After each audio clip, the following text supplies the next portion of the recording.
Boa noite, pessoal. Estão me ouvindo? Vão se entrando aí para a gente conversar mais um bate-papo. É a segunda edição do Incentive Lives, agora hoje com a presença do nosso engenheiro projetista Alisson Tedesco. Eu vou convidando ele para entrar para participar aqui, mas vão deixando seus convites, suas perguntas, informações que vocês queiram, tudo que vocês queiram saber sobre o que pode e o que não pode em projetos, instalações solar fotovoltaicas. Posso gerar na minha casa e para o meu pai, para o meu tio, para o papagaio. Então, todas essas informações é bom a gente saber o que pode e o que não pode. E o Alisson vai entrar aqui para a gente conversar um pouquinho mais sobre essas características da energia solar. Deixa eu ver se eu consigo chamar ele aqui.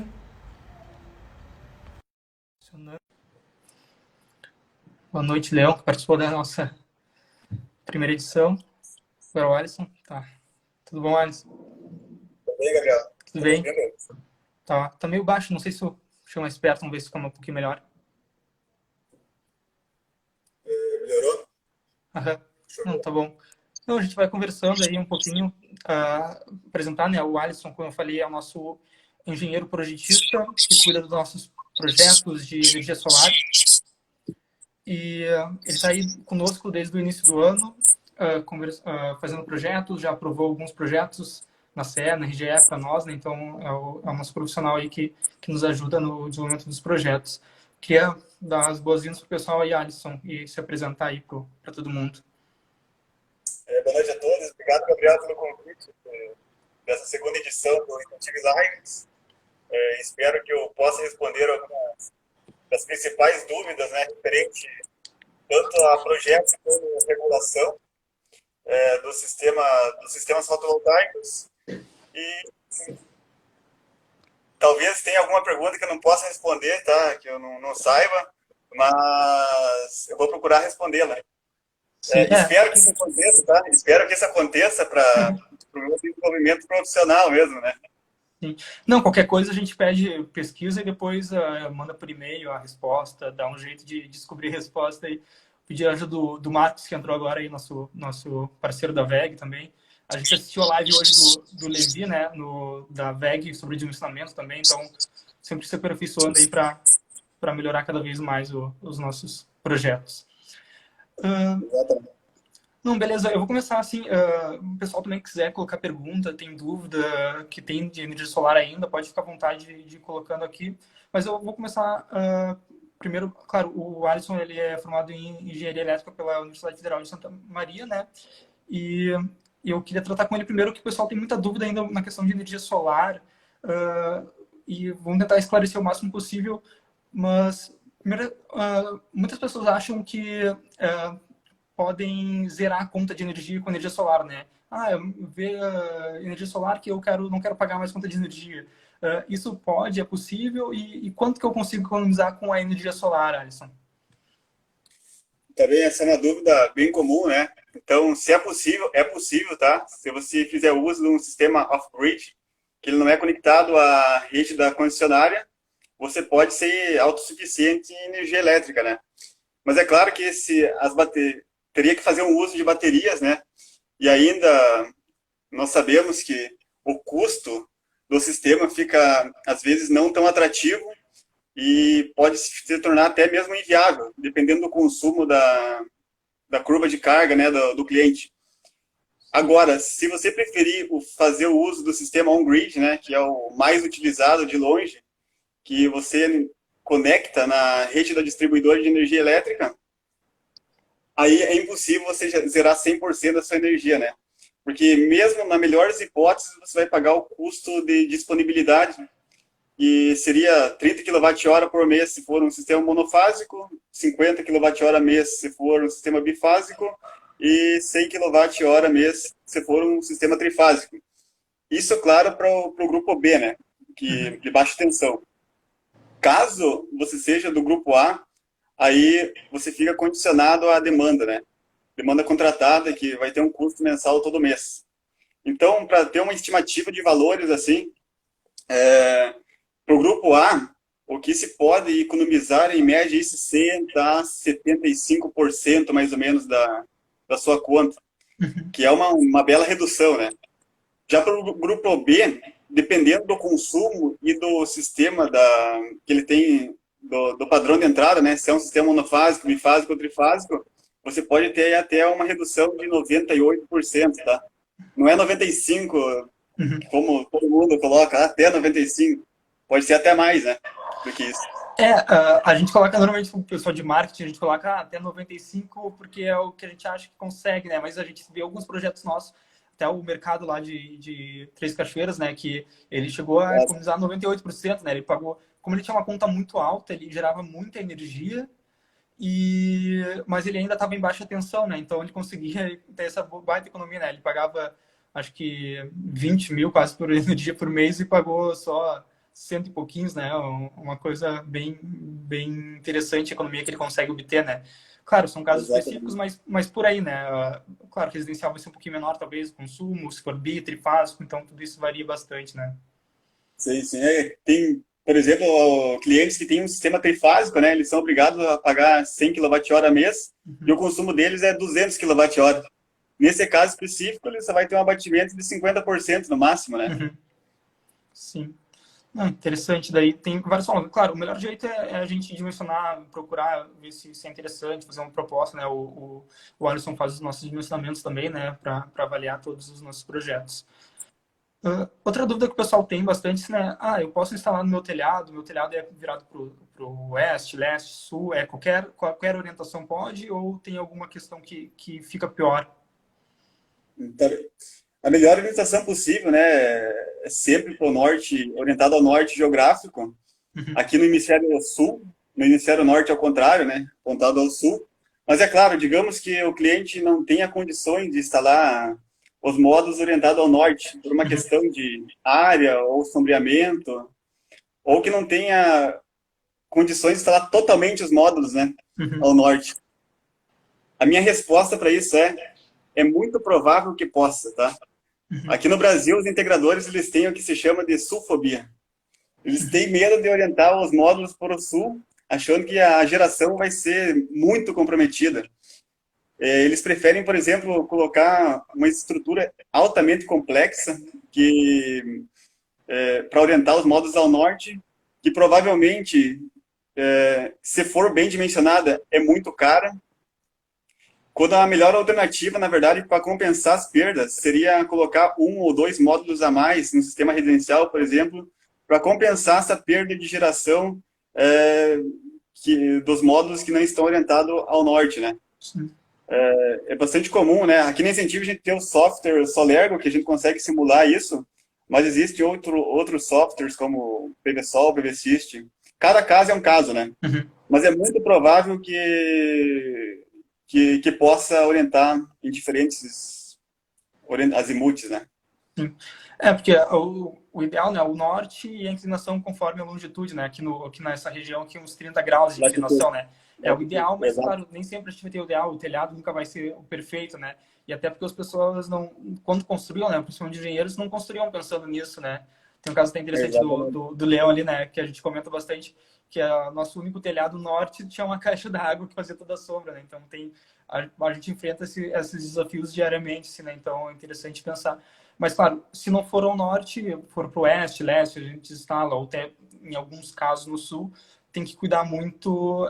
Vai ter perda de rendimento e o ideal, claro, vai ter que colocar mais módulos para suprir essa questão, né? Exatamente, mas algumas localidades, por exemplo, Fortaleza é independente da orientação, tá? Uhum. Você pode apontar os módulos para o norte, leste, sul, tanto faz. O que Uhum. importa mesmo é a inclinação, que Sim. é dada pelo ângulo da latitude, né? E essas estruturas aí que você compra altamente complexas para tentar alinhar os módulos ao norte, primeiro que você não sabe se ela tem alguma segurança, né? Uhum. De suportar altas cargas de ventos. Segundo, que esteticamente fica horrível numa casa. E terceiro ponto, que isso serve para abrigo de pássaros, né? Aí Uhum. o pássaro geralmente faz algum ninho ali embaixo e deixa um presentinho para você depois nos módulos, né? Beleza. Não, outra dúvida que o pessoal tem também, o pessoal, eu quero energia solar para não me preocupar mais com queda de energia. Aqui na minha região cai muita energia e eu quero colocar energia solar para resolver esse problema. A energia solar resolve esse problema ou não? Né? Qual é o que tem a dizer sobre essa questão? Tá? Então, no caso, para resolver esse problema, tá? Você poderia resolver com um sistema off-grid, sem fazer a conexão na rede, né? Existem sistemas que são híbridos, né? Que você coloca, faz a conexão da rede e quando a energia da concessionária tem uma falta por parte da concessionária, é alimentado por um sistema de baterias, né? Mas esses sistemas ainda não são homologados no Brasil. Tá para ser uma resolução no que vem aí e vamos esperar. Mas nos principais sistemas on-grid, né? Aqui, quando faltar energia por parte da concessionária, o sistema obrigatoriamente ele é desconectado, né? Em até 2 segundos. Isso está previsto na NBR 1649, que é um dispositivo chamado todos os inversores conectados à rede. Eles devem ter um dispositivo de proteção contra ilhamento não intencional. Ou seja, você não pode ter ilhas, digamos que tenha falta da concessionária e o seu gerador continue mandando energia na rede, né? Isso pode danificar cargas sensíveis dos consumidores perto e também pode, se deu algum problema de queda de energia, é porque aconteceu algum problema na rede. Imagine um profissional da CRGE, Copel, tanto faz, fazer a manutenção e levar um choque e morrer, né? Quem que vai ser o culpado vai ser você, que fez o seu gerador, né? Então, existe um dispositivo obrigatório em todo inversor chamado anti-ilhamento, que ele faz essa desconexão em 2 segundos até, após a falta da energia da concessionária. Sim. É um sistema bem robusto, né, que é de proteção, né? Então, a energia solar, o ideal, sim, esse sistema on-grid, ele não é para queda de energia, né? Ele é para realmente para a economia, né? Proteger a sua própria energia. E para essas questões, né, seria ideal um sistema híbrido, né, que não está bem regulado ainda, ou um sistema até off-grid, né? Mas daí teria que ter todas as questões de baterias, né? Exatamente. Outra pergunta que eu acabei pulando aqui, né, que tinha colocado aqui, que posso instalar um sistema de micro e mini geração com potência superior à carga da unidade consumidora? Isso é uma dúvida bastante comum, né? E principalmente nos sistemas grandes. Antigamente, você não poderia, com a publicação original em 2002 da 482, tá? Mas com a nova resolução, a alteração na 687, não, você pode, tá? Instalar um sistema fotovoltaico com uma carga menor. O que interessa, na verdade, é a potência disponibilizada. O que seria isso? Você pega a tensão nominal que você de fornecimento, né, seu, multiplica pela corrente nominal do dispositivo de produção geral, lá da tua entrada de energia, e multiplica por um fator de potência da tua residência, né, a carga da tua residência, e pelo número de fases do teu sistema, por exemplo, monofásico, bifásico ou trifásico, tá? Então, digamos um exemplo assim, digamos que você seja alimentado em 220, possui um sistema monofásico e o disjuntor lá da central de energia seja 40 amperes. Então, você multiplica aí 40 vezes 220, que vai dar 8.800, acho, né? Vezes, por exemplo, colocamos um fator de potência aí de 0,92, isso vai dar um número, tá? Em quilowatts. Esse número é o limite de microgeração, mini ou microgeração que você pode ter do seu gerador fotovoltaico, né? E o limite a potência do inversor é em quilowatts, não quilowatt-pico, tá? Então, se você tiver 10 quilowatts de potência disponibilizada na sua residência, você pode ter até um inversor de 10 quilowatts. Caso seja necessário um aumento na potência da soma dos inversores, né? Você tem que pedir um aumento de potência disponibilizado, sendo não obrigatório o aumento de carga, né? Simultâneo. E até faz sentido, porque se você criar uma usina, você não tem carga alguma lá, né? O que interessa mesmo é a potência disponibilizada. Sim. Não, beleza. E outra dúvida ali, o pessoal tem na questão de utilizar o cabo CA, né, de corrente alternada e dispositivos de proteção CA com disjuntores em circuitos de corrente contínua. Não, isso não deveria nem estar falando, tá? É estritamente proibido. Todos os equipamentos, cabos, dispositivos de proteção, disjuntores, seccionadores, é, DPS, eles são exclusivos para circuito CC, tá? Se você Uhum. tentar, por exemplo, abrir um circuito carregado CC com um disjuntor CA, a probabilidade de pegar fogo é muito alta. Por quê? Uhum. Porque o arco elétrico de um circuito CA é muito mais fácil extinguido do que um arco elétrico de um circuito CC. Afinal, na corrente alternada, né, a corrente passa várias vezes a 0 por segundo, né? Já na corrente contínua, não. Então, você tem um problemão ali se você tentar usar um disjuntor CA para atender um dispositivo CC. Além, claro, que ele tem uma norma específica para isso, né? Porque ele não pode abrir, por exemplo, não pode ter uma abertura monopolar se ele for usado para seccionamento e interrupção de carga. Uhum. Então, é necessário que o disjuntor abra os, os dois polos simultaneamente, né? Nesse caso aí. E os cabos também, né? Tem uma norma específica para os cabos, que eles têm que ter isolação 1.8 kV, tem que ser classe 5, tem que ter dupla isolação, uma série de coisas, né? Proteção contra a radiação ultravioleta. Se você colocar esses cabos normais de CA aí, ele não vai no sol e chuva aí, 2, 3 anos ele tá podre já, né? Sim.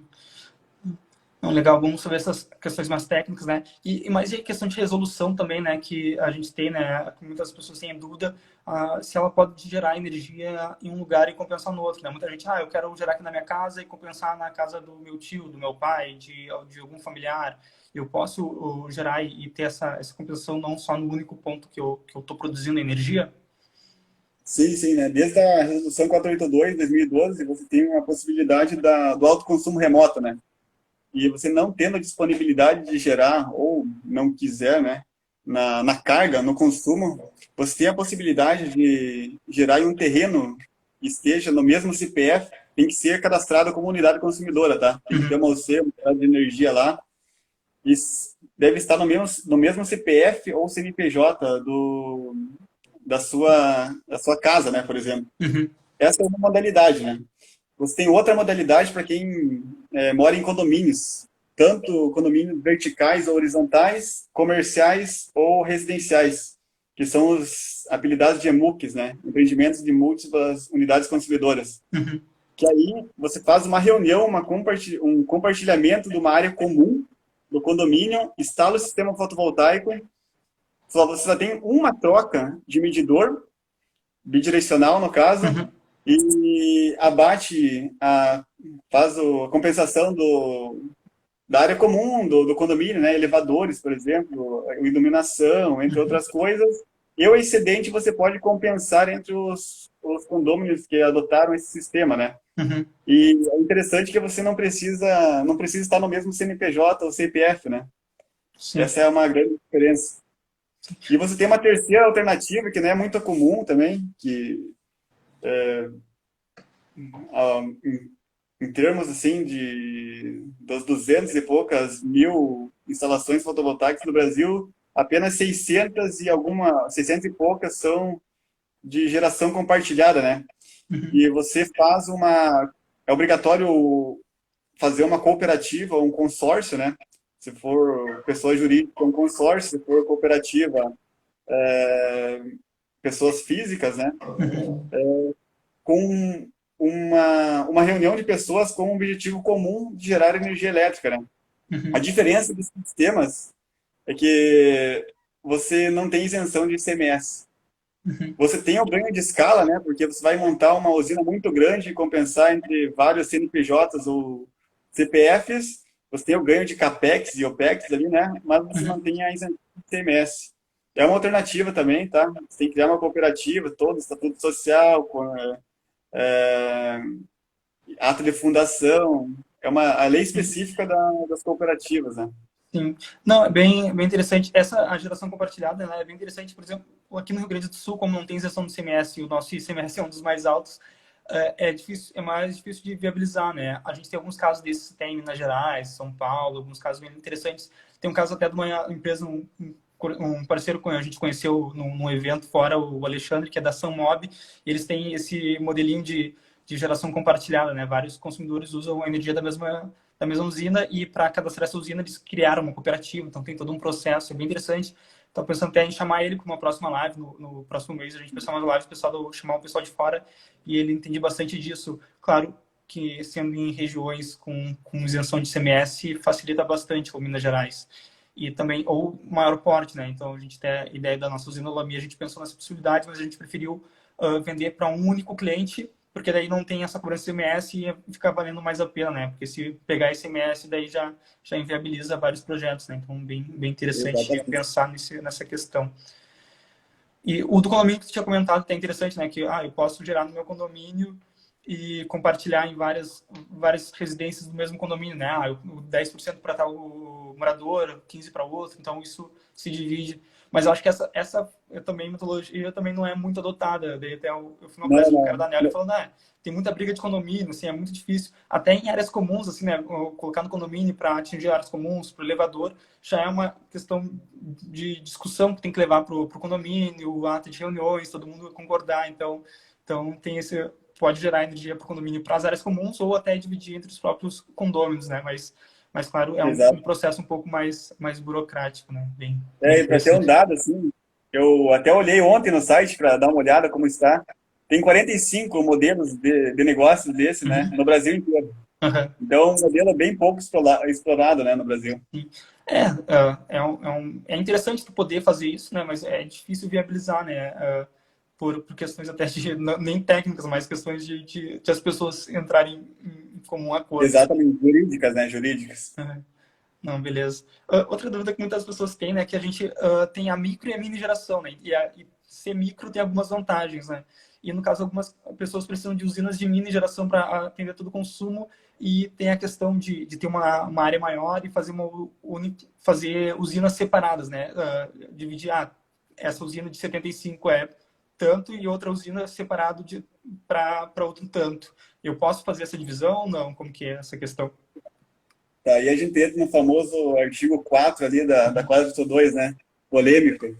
Ele é bastante singelo ali, fala que é vedado, né, o fracionamento de usinas para se enquadrar no limite de micro e mini geração, mas você pode contornar às vezes. Mas eu já vou falar categoricamente. Se você tiver um terreno e nesse terreno você quiser fazer, por exemplo, 10 usinas de 75 quilowatts para tentar se enquadrar, uma no lado da outra, né?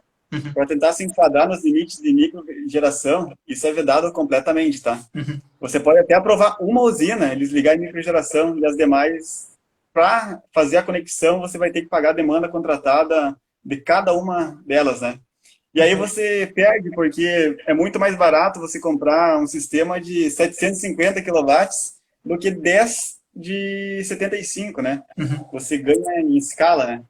Agora, é diferente, por exemplo, por exemplo, ser o dono do terreno e o Gabriel queria arrendar uma parte do terreno para fazer uma usina, né? Uhum. Você faz ali uma localização do terreno por georreferenciamento, pode ser, cria sua usina de microgeração e, e tem os benefícios da microgeração.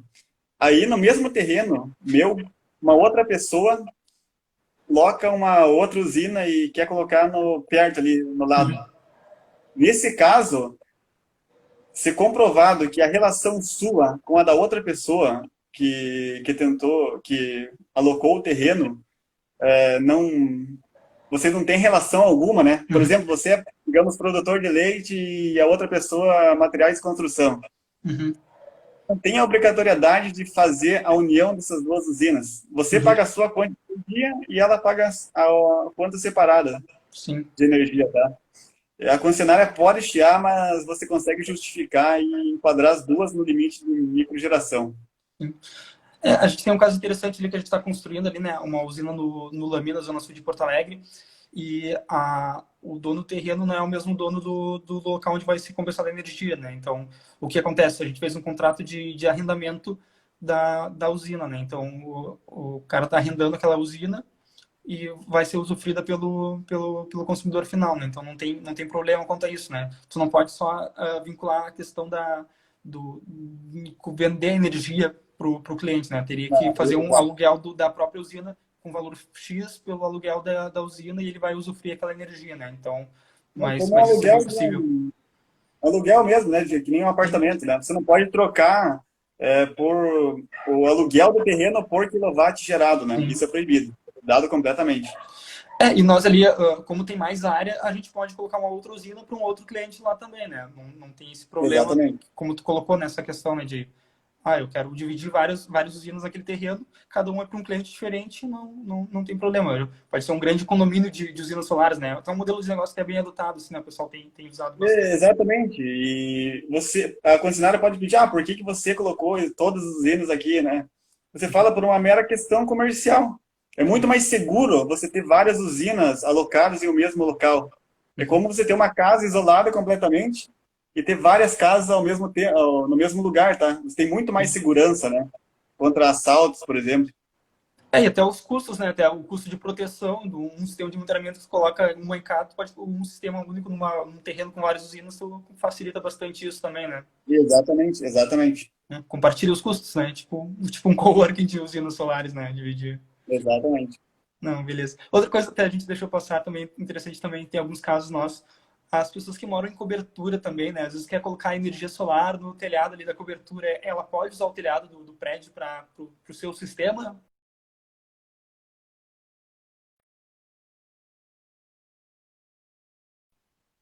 Você está me Cara, ouvindo? porque Caiu um pouco. não tô ouvindo Está me ouvindo agora. agora? Não, que tentaram me ligar aqui, daí deu problema. Ah, sim. Não, Se beleza. ela mora na cobertura, Uhum. então o telhado pertence a ela, Sim. tá?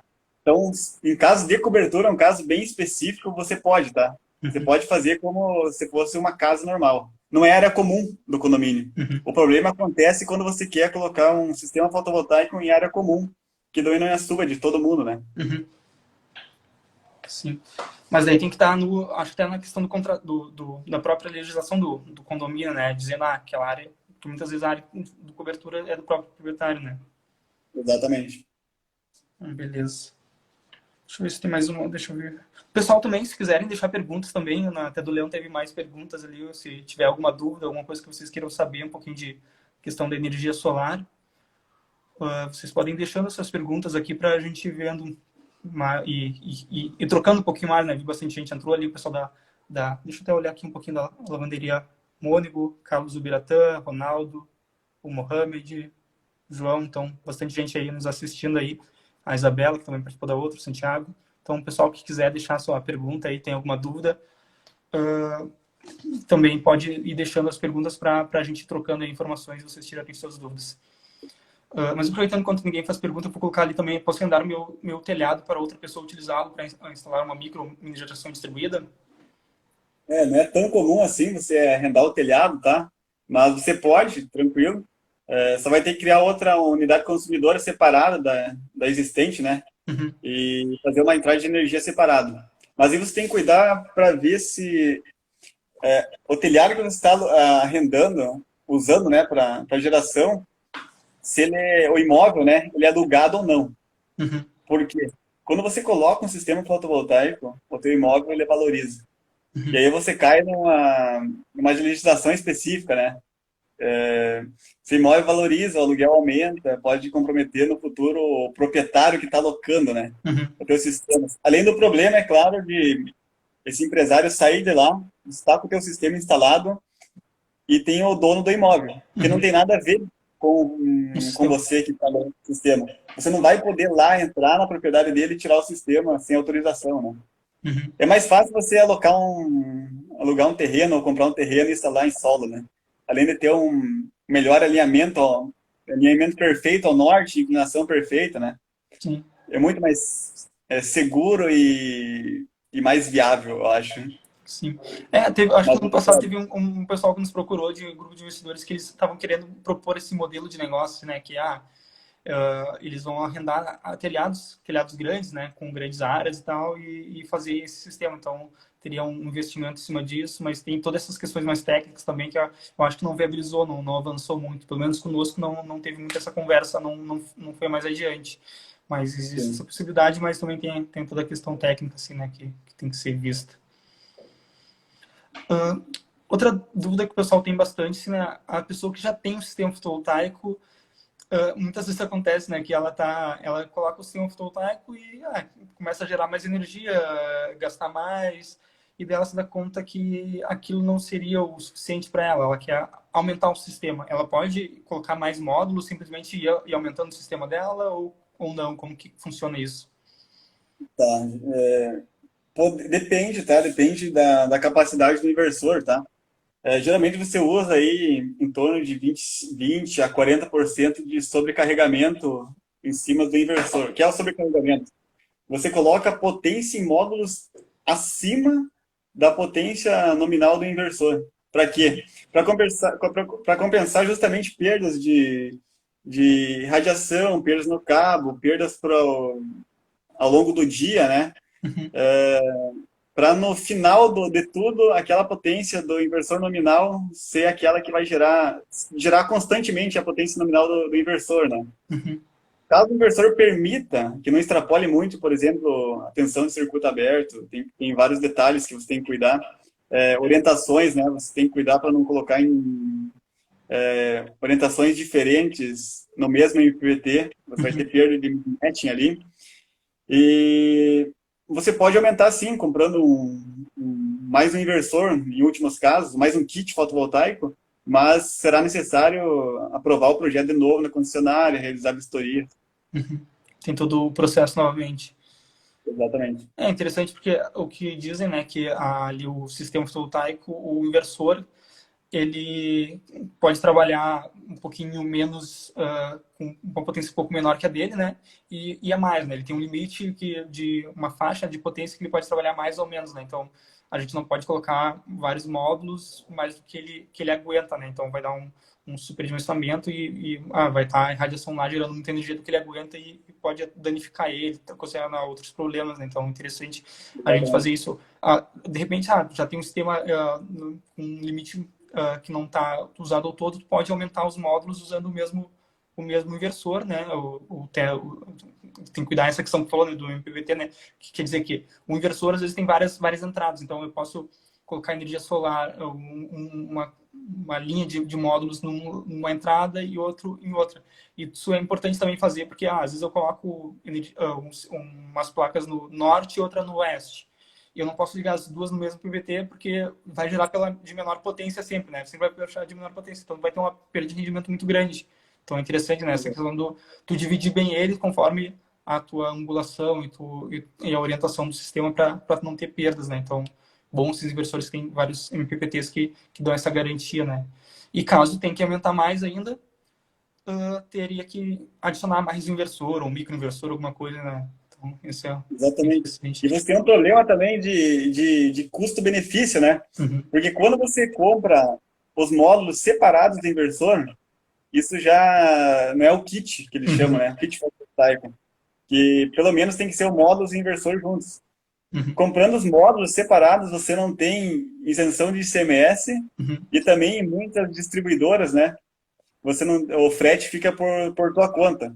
Se você colocar no papel, vale mais a pena você comprar um kit Kit. mesmo, fotovoltaico, mesmo que não utilize inversor, porque com a diferença de ICMS e frete que você vai ter, você paga o inversor, né? É melhor comprar um novo kit e instalar um novo kit junto, né? Fazer vários, Exatamente. se eu quiser aumentar, né? Não, interessante. O Zebroco comentou ali que orgulho em ver você, Alisson, aí, o pessoal entrando também. Já. Ah, madrinha. Abraço, madrinha. Pessoal, lá na última também, a família em peso, né? Para apoiar aí a gente.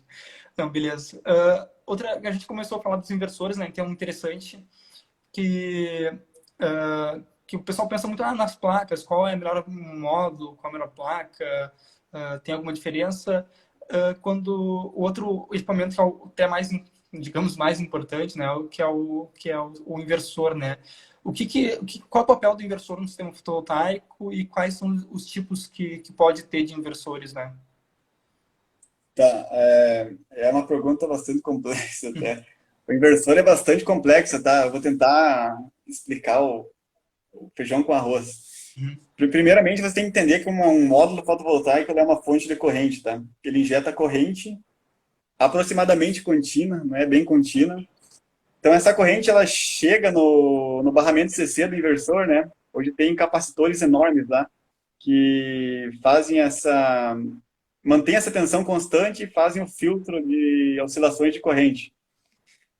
Aí tem um mecanismo lá dentro, né, do inversor mesmo que replica, ela pega uma amostra da tensão da rede, que você tá, da forma da onda da tensão da rede, e replica essa corrente alternada na forma da tensão da rede, né, para você poder injetar em 60 Hz e na tensão nominal do seu fornecimento. Além, é claro, de todas as proteções que o inversor tem dentro, ele é responsável também por otimizar, né, a geração através da curva IV, né? Ele Uhum. sempre tenta gerar na maior potência possível, né? E são os MPPTs, né? Uhum. Isso é o básico, assim, explicando, que é muito Sim, detalhes dentro do inversor. sim. Não, é interessante porque, na verdade, o que o pessoal fala, né, que ele é o coração do sistema fotovoltaico, né, que ele é o grande elemento ali que faz tudo funcionar, né? Ele vai receber a energia ali que vem dos módulos e vai interligar na rede, né? Na caixa de entrada do consumidor, né? Então é um equipamento bem complexo, né? Então, e ele transforma, né? Porque normalmente essa energia que vem de corrente contínua, né? Que é a energia gerada pelos módulos, né? Então, também é interessante, né? Que os raios solares batem e os elétrons ali dos módulos se movimentam, gerando corrente elétrica e liga no, no, no inversor, passa essa energia em corrente contínua, mas em casa nós usamos a corrente alternada, então tem que ter toda essa transformação, né? E também todo esse jogo, né, de tensões, né, que ele faz de rede, de proteção para não causar nada, né? Então ele é bem. Então por isso é muito importante também saber dimensionar bem o projeto, né, para ele não se sobrecarregar ele, nem subdimensionar, para ele não gerar menos do que ele pode. Então é um equipamento bem importante para o sistema, né? Que deve ser bem cuidado e bem projetado para também que não cause dano nele. Bem legal. Assim, você tem uma tecnologia mais nova, digamos assim, de inversores, digamos que são os microinversores, né? Que Uhum, você tem o controle placa a placa. No uhum, caso dos inversores strings ali, você é obrigado a fazer uma série de módulos fotovoltaicos a fim de ter uma tensão suficiente para o inversor conseguir operar, né? uhum, Mas você também tem os microinversores que eles controlam módulo a módulo. Você pode ter um microinversor, por exemplo, de 4 placas, uhum, colocando uma só, ele já vai funcionar, tá? uhum. É uma tecnologia bem mais atual, digamos assim. Sim. É uma tecnologia interessante. O microinversor, esse aí vai direto nos próprios módulos, né? Ele também ajuda, acho que não ter perdas muitas, né? Porque o sistema solar sempre vai ter algumas perdas, né? De conexões, de um cabo e até a chegada do inversor. Então a gente fala também, né? O inversor é bom, claro, não vai ser pertinho dos módulos, mas não é bom estar muito distante para evitar essas perdas, né? E o microinversor já tem isso porque ele já fica coladinho no módulo também e tem essas vantagens, né? Tem a questão do custo-benefício também, né? Porque é uma tecnologia um pouquinho cara e mais nova, né? Mas sempre bom avaliar o que tem no mercado aí para eu tenho alguns casos, até quando eu fui no evento dos Estados Unidos, o pessoal diz que é residencial nos Estados Unidos é só o microinversor que eles utilizam lá.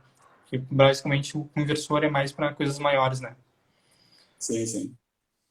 O pessoal também pedia, se quiserem colocar alguma pergunta, mais alguma coisa que vocês queiram saber, né? A gente separou algumas perguntas que a gente sabe que é o que chega para nós, né? Tem bastante dúvidas que o pessoal que a gente já enfrentou, que os clientes chegam, nos perguntam e querem saber, mas também se vocês tiverem outras, podem ir colocando aí.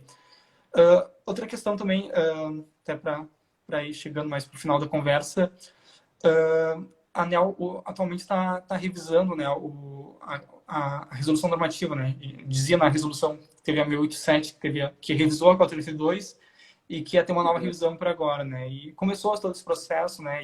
E teve uma grande eles chegaram com uma outra proposta, com várias alternativas, sendo a zero manter igual e de 1 a 6 e cada vez pior e pagar mais para quem tem energia solar, né? Pagar algumas taxas, algumas outras coisas que não se paga atualmente. E teve todo um debate, teve todo um movimento e contra isso, e até que se levou a essa discussão até chegar no Congresso para definir um pouco mais isso. Mas o pessoal fica preocupado, eu tenho energia solar, se piorar a questão, eu vou ser impactado também. Tem a questão também, eu não vou colocar, porque se eu colocar talvez fique pior. O que tu tem a dizer sobre isso? Se eu realmente, quem tem energia solar ou quem for colocar, vai realmente depois perder essas garantias que tiveram quando colocaram um sistema fotovoltaico. Então, isso aí é uma questão jurídica, né? Mas vou tentar responder, dar uma de advogado aqui. Uhum. Você tem a segunda jurisprudência aí, né? Você, em caso de uma alteração, ela não pode afetar todo o sistema. Então, quem já tem o sistema, ele tem o chamado direito adquirido, né? E não vai ser impactado de imediato com essa resolução, com a nova alteração, né, da resolução. Então, pelo menos alguns anos ali, ele vai ter de garantia que ele não vai se enquadrar na nova alteração. Interessante.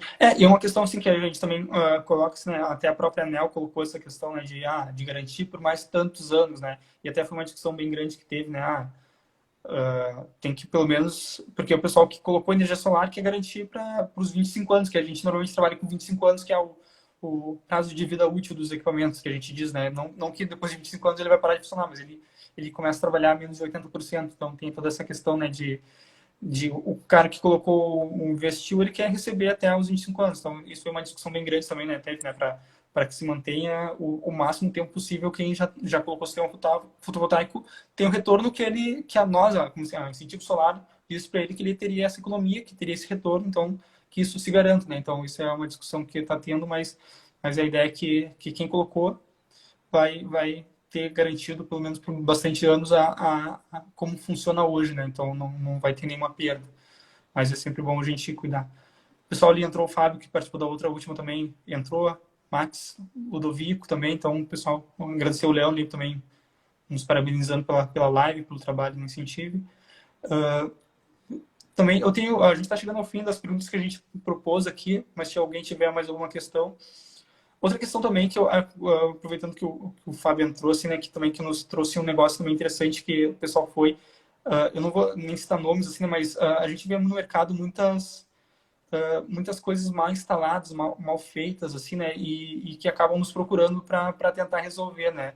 A gente teve um caso agora foi até num hospital ali que o pessoal foi, né?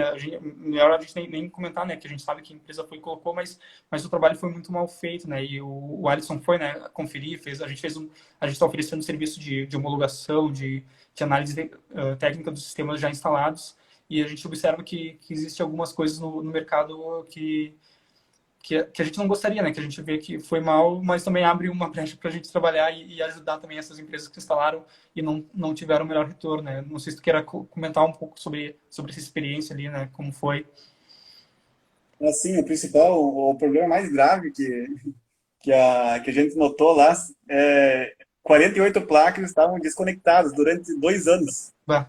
Eu não sei se na hora que eles esqueceram de conectar ou se desconectaram por alguma coisa, mas a gente conectou essas 48 placas, imagine 48 módulos de 270 watts parados por 2 anos. Sim. Depois que a gente conectou, o sistema teve um rendimento lá de mais ou menos, sistema geral, de 10% a mais, né, instantaneamente. E tinha muitos módulos, principalmente como sujos, por conta da baixa inclinação, né? Eles poderiam ter uma inclinação um pouquinho maior. Então, quanto mais baixa a inclinação do módulo fotovoltaico, quando você tem chuva, ela não consegue limpar muito bem, né, o módulo, e fica acumulado sujeira nas bordas. Sim. Então, é necessário uma limpeza mais frequente, né? Outro problema que a gente viu são strings com orientações diferentes conectados no mesmo IPPT, tá?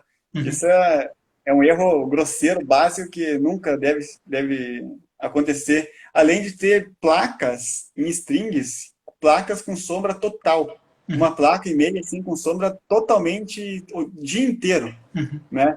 Então, isso só nessa placa aí já matou boa parte do sistema. Sim, Era para gerar ali 12 mil kWh mês ali, não estava gerando nem 8, né? Se sim. você ver. Não, são coisas complicadas. Isso da inclinação é interessante, né? Porque o legal do 30 graus que a gente usa a melhor inclinação também ajuda muito, né? A gente fala, não precisa muita manutenção porque a chuva já ajuda a limpar, né? Mas se tem pouca inclinação, a sujeira vai se acumulando ali, né?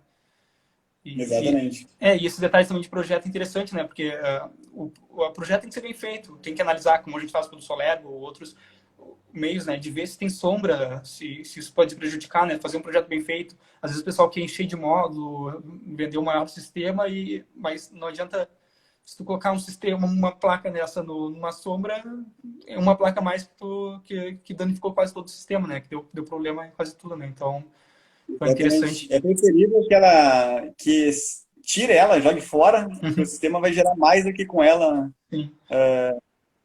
com ela conectada, né? Sim. E são coisas que a gente vê no mercado, né? Algumas coisas desse sentido, né? E essa até é uma empresa consolidada, grande, né? No mercado aí, que bastante propaganda aí, então é bom cuidar e fazer. E também, eu acho que uma questão foi porque a empresa não era, a instaladora era outra, né? Então isso é importante também, né? Nós aqui a gente tem a nossa equipe de instalação, que tem a nossa qualidade, que tem todo esse controle nosso, porque não adianta, né?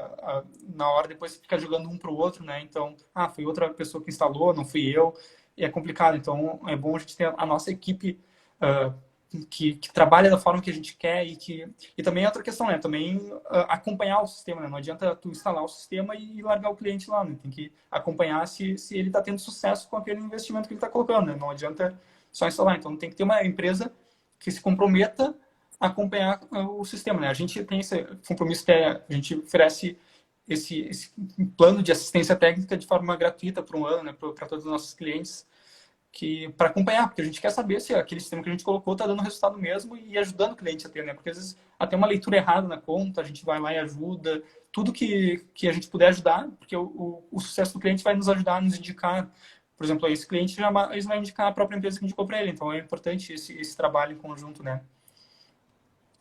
O Leão mandou uma pergunta aqui, né, para ti, Alisson, aqui. Qual o maior desafio num projeto de energia solar? O que tu acha o maior desafio ali? O principal desafio, na verdade, digamos, um residencial aí, é tentar.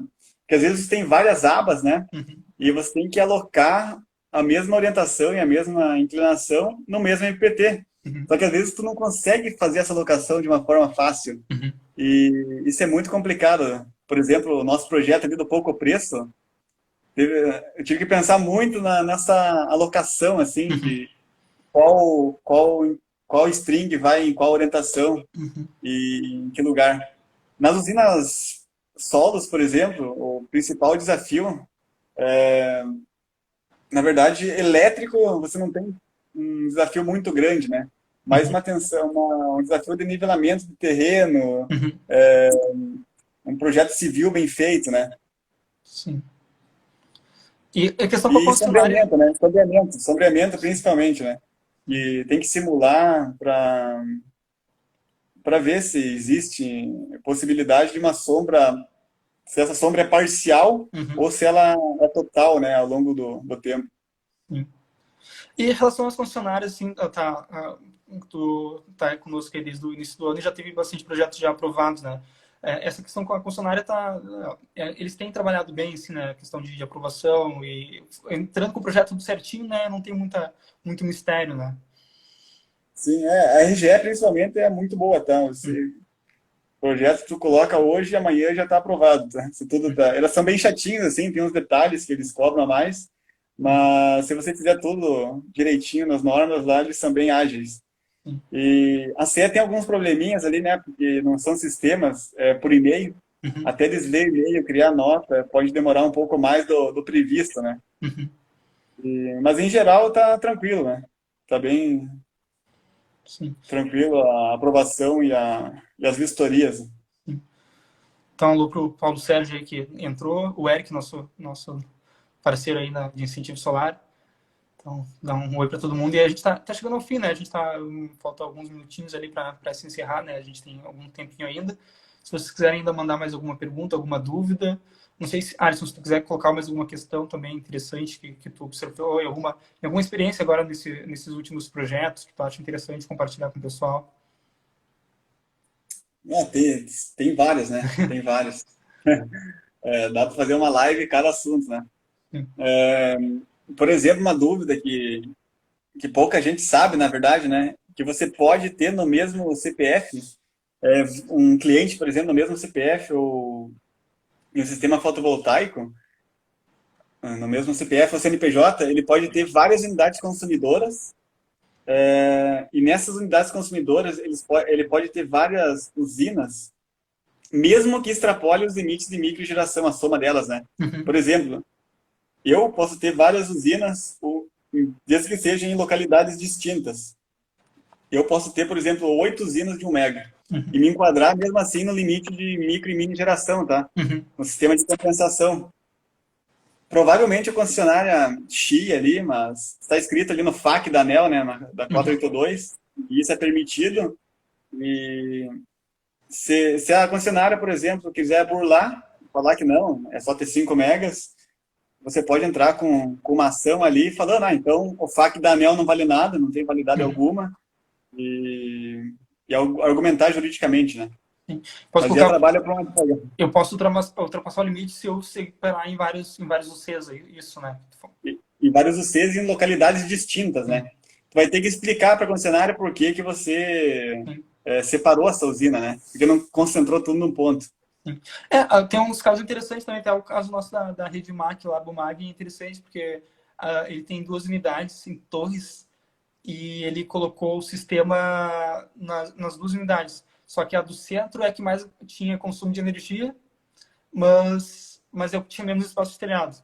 E o mais afastado, em Itapeva, ele tinha um consumo menor de energia, porque não era um menos movimento de loja ali, e um baita telhado, né? Então, a gente colocou o máximo que deu ali no telhado do centro para gerar para aquela unidade, e lá da unidade de Itapeva, a gente tirou para a unidade de Itapeva e o que sobrava para do centro, para bater todo o consumo do centro. Então, a gente jogou assim um pouquinho, né, para conseguir gerar tudo que precisava usando os 2 telhados disponíveis, né? Porque não precisa... Daí tem que, claro, considerar ali com a CE, informar tudo direitinho, mas não tem problema quanto a isso. A gente sempre tem uma solução. Tem interessante, o Roger deixou uma pergunta também, né? A importância do aterramento em um sistema fotovoltaico, né? Por que é importante? Isso aí não deveria nem estar discutindo, tá? Aterramento é uma das coisas mais importantes quando se trabalha, né, com eletricidade de qualquer modalidade, tá? Você tem um aterramento, por exemplo, fotovoltaico funcional, que ele é mais por uma questão de operação do sistema, o bom funcionamento dele, né? Porque o efeito fotoelétrico ali da radiação incidindo no módulo pode induzir alguma corrente elétrica na carcaça dos equipamentos, né? E esse aterramento funcional, ele pode escoar para a terra pequenas correntes, né? Agora, você tem aterramento de proteção mesmo, que em caso de algum surto, um raio, por exemplo, indireto, né? Diretamente, você bater um raio, esquece o sistema, explode tudo. Mas no caso de um raio indiretamente, ele pode induzir, porque um raio é corrente elétrica, tá? Corrente elétrica gera campo magnético variante no tempo. Esse campo magnético, ele vai interferir no cabeamento ali, que é uma espira, tá? E induzir tensões e correntes altíssimas nas extremidades da string, né? Então é necessário um bom aterramento que garanta que essa corrente aí, de uma descarga indireta, um surto, escoe para a terra, né? Inclusive hoje a gente foi lá no Pouco Preço, no mercado, que a gente estava fazendo uma instalação, e lá é um grande problema o aterramento, porque ele não tem 1 milímetro de área com terra. É tudo concreto ou cerâmica lá. Então a gente vai ter que quebrar o piso para fazer um aterramento. E a gente até fez um teste, né, com uma haste lá, deu 70 ohms, né? Então será necessário fazer uma malha de aterramento para garantir pelo menos 10 ohms, no máximo ali. Que garanta, né? Porque senão você tem o DPS de ótima qualidade ali. Nós estamos usando o DPS da VEG, inclusive. e é um dispositivo bom, mas que não vai funcionar direito quando precisa, né? Quando mais precisa dele, por conta do aterramento. Que a corrente ela sempre quer ir pro caminho mais fácil, né? Uhum. Então, você tem muita resistividade, muita resistência, né, no solo, ela vai para outro lugar, vai para os circuitos, vai para o inversor e pode danificá-lo, né? Sim, não, legal. Agora eu lembrei, tem uma página muito boa no Facebook, que é Energia Solar da Depressão, e tem uns bons exemplos de aterramento, né? De como não fazer, na verdade. Sim. Essa página é boa para o pessoal que quer dar uma olhada ali e se divertir um pouquinho, né? Que é cada coisa pavorosa ali que tem. Não, mas beleza, acho que a gente está chegando ao fim da nossa conversa, né, da nossa live. Queria agradecer, né, o Alisson por ter tirado bastante dúvidas nossas aí, explicar um pouquinho mais sobre a questão mais técnica da energia solar e dúvidas que as pessoas poderiam ter. Queria deixar um espaço para tu agradecer o pessoal também, deixar a tua última mensagem. Tá, obrigado, Gabriel, pelo convite, né? E obrigado a todo mundo que nos acompanhou aqui. E eu gostaria de deixar uma mensagem final que a instalação do sistema fotovoltaico tem que ficar claro que não é simplesmente colocar umas plaquinhas em cima do telhado e estar gerando energia elétrica. É um negócio bastante complexo, com tecnologia que muda constantemente, tá? O que você leu sobre energia fotovoltaica o ano passado e não se atualizou, agora você já está totalmente desatualizado, né? Então é necessário contratar uma empresa, caso você queira fazer a instalação, que tenha profissionais qualificados para atender essa sua demanda, né? A Incentive, com certeza, é uma delas, se você não quiser ter dor de cabeça no futuro. Não, é importante. Não, valeu, Alisson, muito obrigado. E semana que vem, para dizer, a gente vai ter uma outra live, mas falando um pouquinho dos cuidados em relação à instalação de sistema fotovoltaico, né? A gente vai abordar um pouquinho mais na questão da instalação em si mesmo. Essa live aqui vai ficar gravada no nosso IGTV e vocês vão poder assistir quando quiser. Na semana passada também está salva a conversa minha com o Leão, né? Que a gente falou um pouquinho mais sobre a questão da energia solar no tempo de pandemia. E a gente vai ficando por aqui, né? Agradecer mais uma vez o pessoal que ficou, que interagiu conosco, que fez perguntas, que deu um alô, pelo menos, aí para nós, então, e ficaram até o fim conosco aí. Então, muito obrigado. E a nossa ideia é manter fazendo essas lives aí. Muito obrigado aí, Alisson. Abraço pro pessoal aí. Até mais. Abraço, até Tchau. mais. Tchau.